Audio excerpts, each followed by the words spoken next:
हर साल जियां हिन साल भी सन टीवी न्यूज़ पारां जेको ऐलान सकावत ॾियणो आहे 1 डिसंबर जूं तैयारियूं मुकमल थी पयूं।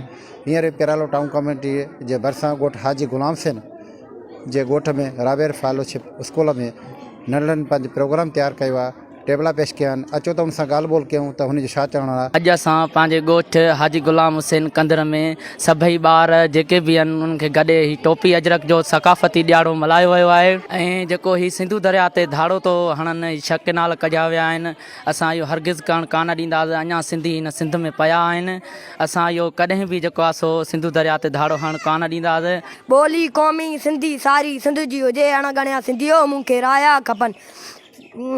जेके सिंध ते लिखी सिंध लाइ विढ़नि, सभई लेखक सिंधी मूंखे ढावा खपनि।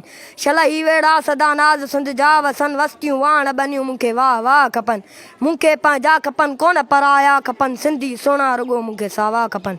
ये जेको सकाफ़त जो ॾियारो मल्हायो वञे थो, इहो यकजहती ऐं सिंध जे मेलाप जो ऐं ईअं सम्झो त ईद मिसल आहे। इहो ॾींहुं असां ख़ुशीअ सां मल्हाईंदा आहियूं ऐं इनशाला अॻिते बि मल्हाईंदा रहंदासीं। ऐं सिंध जी तारीख़ हिन में जेका आहे ज़ाहिर करे थी त सिंध जेका आहे ज़िंदा क़ौम आहे ऐं ज़िंदा रहंदी।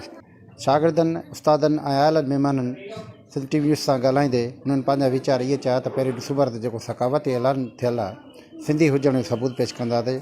नंढनि ॿारनि खे ईद वांगुरु तयारु करे शहरनि में ॻोठनि में रैलियूं कढे असां पंहिंजी सकाफ़त हुजण जो सबूत पेश कंदासीं। कैमरा टीम सां गॾु नियाज़ अली सोलंकी, सिंध टीवी न्यूज़ पिरालो।